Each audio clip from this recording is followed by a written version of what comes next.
It's the Fungus Files again, and this is the fourth topic, the fungus among us.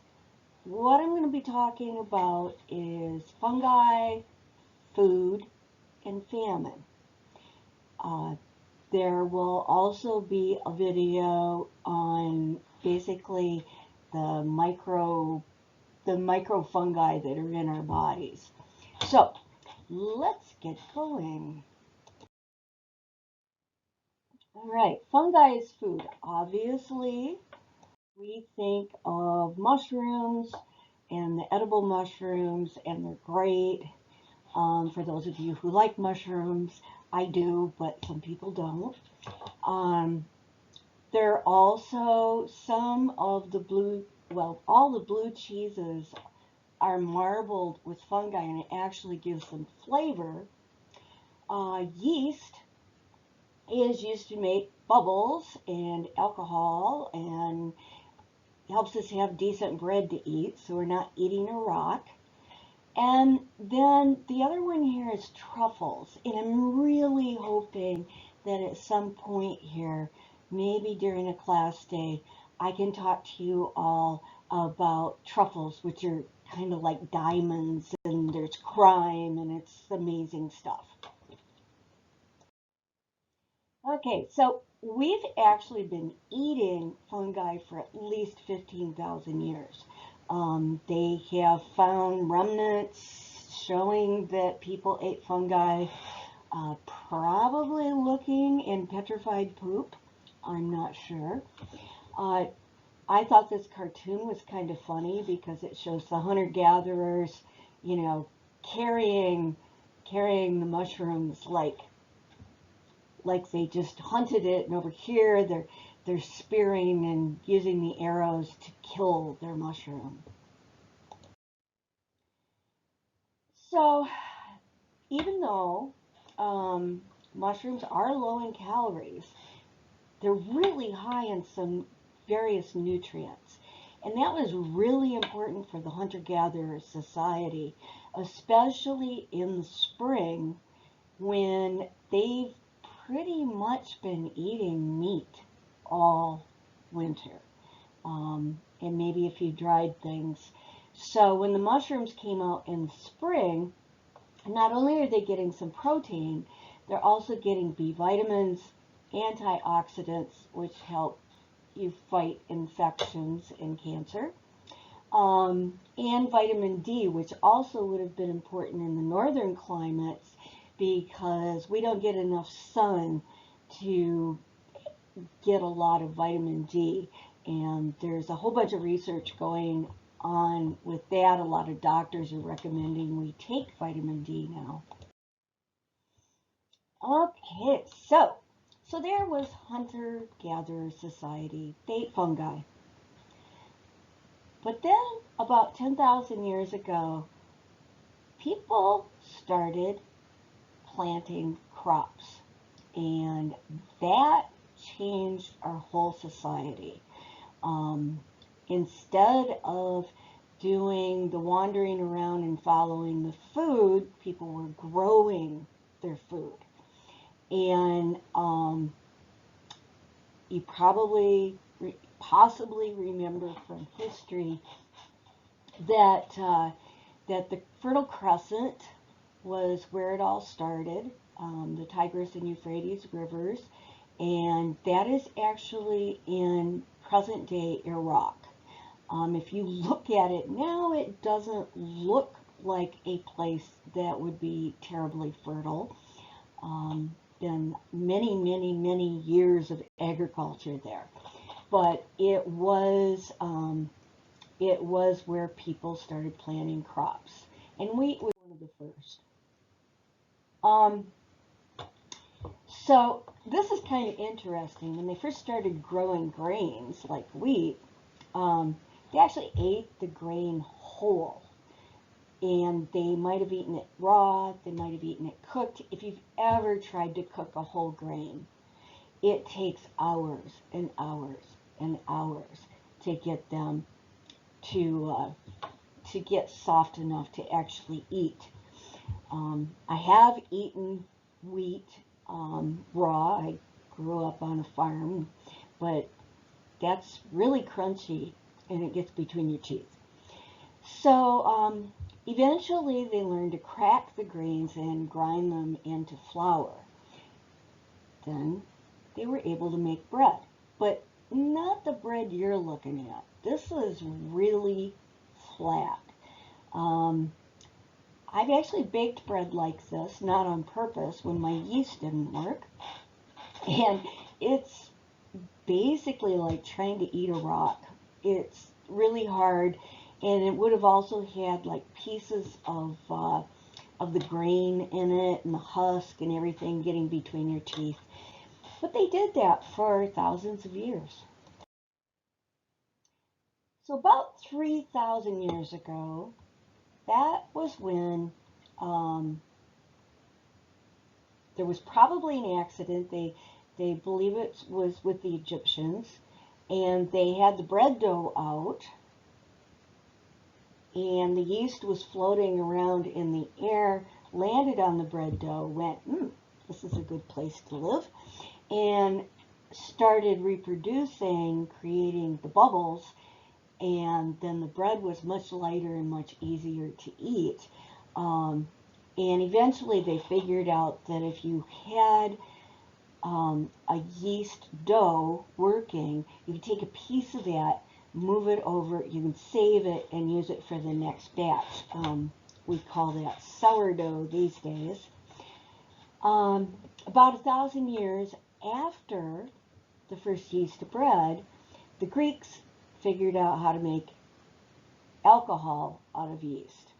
And that was actually really important because they didn't have pure water in most towns then, and quite often the sewage and the town water kind of mixed together, which, as you can probably guess, would have made people really, really sick. So they started drinking alcoholic beverages, which actually killed off the bad bacteria that was making them sick. And don't use that for an excuse. We have antibiotics now. Okay, so how does it do this? What happens with yeast? Well, if you remember, they're little cells and they bud and they do all those kinds of things and they keep growing. Well, they're using the glucose or the sugars in the bread or the fruit or whatever, and in the process of that, they break it down, and they're getting the sugars, but what's left over is ethanol, otherwise known as alcohol, and carbon dioxide. Carbon dioxide is the stuff that puts the holes in the bread, makes it rise, and makes it light and fluffy. We also use carbon dioxide to make fizzy drinks, so think about that too.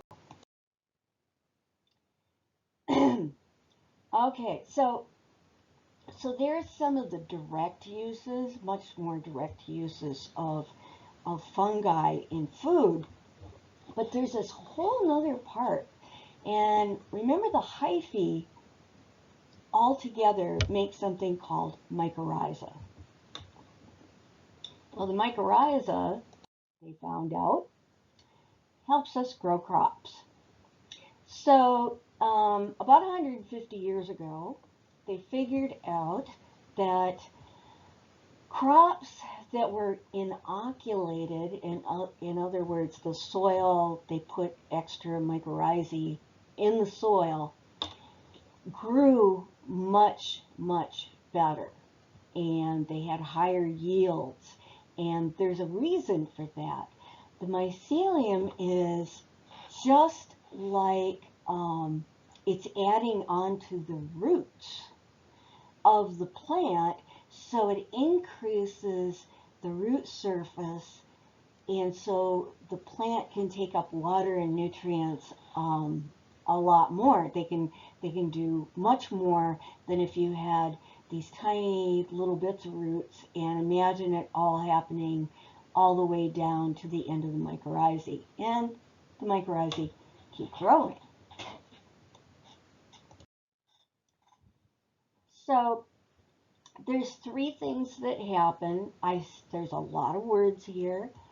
I don't expect you to know all the details. Just try to keep in mind that they help the root system grow, and part of that root system, it does a lot of things. It anchors the plant. It gives it more places to get nutrients and water, and just makes that plant a lot more sturdy.